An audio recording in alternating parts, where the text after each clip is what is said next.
জামাত BNP তারা মিন মিন মিন মিন মিন মিন করে আমাকে পাঁচ লাগে পাঁচে লাগাতে ওকে দাদা বাবু, ওকে ওকে। এই যে দেখতে পাচ্ছেন মলমটা, এটা একটি পাগলা মলম। বাংলাদেশ থাকবে না, থাকবে না বাংলাদেশ। আমরা মিন মিন মিন মিন করে দখল করে নিব। তা ময়ূর বাবু, আমার একটা প্রশ্ন ছিল আপনার কাছে। জি বলো বলো বলো। তা আপনি এই পজিশনে কিভাবে আসলেন? আসলে আমি আগে মলম বিক্রেতা ছিলাম, স্টেশনে মলম বিক্রি করছি। তারপর একদিন হঠাৎ শুনলাম আর বাংলায় রিপোর্টার লাগবে। পরে আমি ইন্টারভিউ দিলাম, তারা আমাকে সিলেক্ট করে নিয়েছে। আপনার কি এমন প্রতিভা ছিল যে আপনাকে আসার সাথে সাথে সিলেক্ট করে ফেললো?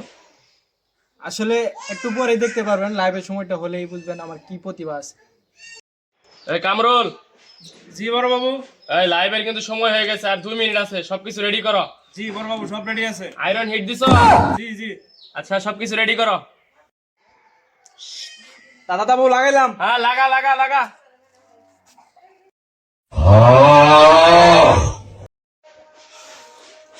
এই ময়ূর রেডি? জি দাদা বাবু রেডি। আচ্ছা, শুরু করো। দাদা বাবু শুরু করলাম তো। হ্যাঁ হ্যাঁ, শুরু কর শুরু কর। এই যে দেখতে পাচ্ছেন মলমটা, এটা একটি পাগলা মলম। এই মলম দিয়ে আপনি খাওজানি, চুলকানি, গামাসি, একজিমা, হাঁপানি, আপনি যে কোনো রোগের জন্য কাজ লাগবে। এই মলমটি পাচ্ছেন আমাদের গাড়ির নিকট মাত্র 20 টাকা 20 টাকা 20 টাকা। এই কামরুল, এটা সাংবাদিক পাঠাইছস নাকি মলম বিক্রেতা? আয়রনের পাওয়ার কত দিছস? দাদা বাবু এক দিছিলাম। এই তুই জানোস না একে আর হবে? পাঁচ লাগে, পাঁচে লাগাতে। ওকে দাদা বাবু, ওকে ওকে। এই ময়ূর এদিকে আয়। এই লাগা, পাশে দে পাশে।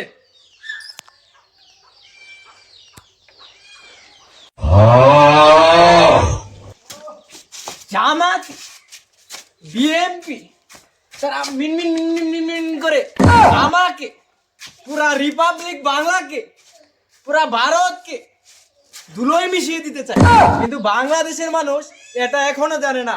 ভারতের 95% মানুষ এখনো রেল লাইনের ধারে, ক্ষেতের বাতরে, নদীর পারে হাগু করে। আজকে আমি রেগে একটা কথাও বলবো না, একদম শান্তশিষ্ট ভাবে কথা বলবো। বাংলাদেশ থাকবে না, বাংলাদেশ আর থাকবে না। স্ক্রিনের দিকে একটু লক্ষ্য করুন, জুম করো জুম করো জুম করো। শেরপুর, জামালপুর, নেত্রকোনা, ময়মনসিংহ এগুলো আর থাকবে না। এগুলো মিনমিন মিনমিন করে আমরা দখল করে নিব। এমনিতে বলি না যে বাংলাদেশ থাকবে না, বাংলাদেশ আমরা দখল করে নিব। আর কক্সবাজার তো আমাদের লাগবে, কারণ আমাদের ইন্ডিয়াতে অনেক পরিমাণের লোকজন, এগুলো উঁচু করার জন্য অনেক পানির প্রয়োজন, তাই কক্সবাজার আমাদের লাগবে লাগবে লাগবে। আরেকটা বিষয়, আপনার কাছে আমি জমি পাবো, নয়তো জমি দিবেন, আর নয় জমির পরিবর্তে টাকা দিবেন। এই সহজ বিষয়টা ডক্টর ইউসুফ সাহেব বুঝে না। সেই হয়েছে সেই, দেখছস একে দিছিলি কিছু হয় নাই, পাশে দেওয়ার পরে থেকে দেখছস পুরা লাগছে, কাপায় লাইছে একবারে। গুড গুড গুড, শাবাশ। তো সবকিছু বলার পরে বুঝতেই পারছেন বাংলাদেশ থাকবে না, থাকবে না বাংলাদেশ। আমরা মিনমিন মিনমিন করে দখল করে নিব। আমি জানি আমাকে ভালো লাগবে না, এই ময়ূরকে আপনাদের ভালো লাগবে না, ভালো না লাগলেও কিছু করার নেই। তো আজ এই পর্যন্তই। পরবর্তী নিউজ পাওয়ার জন্য আমাদের চাচাবাতিজা বিনোদন পেজটিকে ফলো দিয়ে সঙ্গেই থাকুন। এই কামরুল, দেখলি তো মানুষের প্রতিভা কোথায় লুকিয়ে থাকে? সামান্য একটা আয়রনে মানুষের প্রতিভা লুকিয়ে থাকে, দেখছিস? এই জন্য আমি একে নিয়োগ দিয়েছি।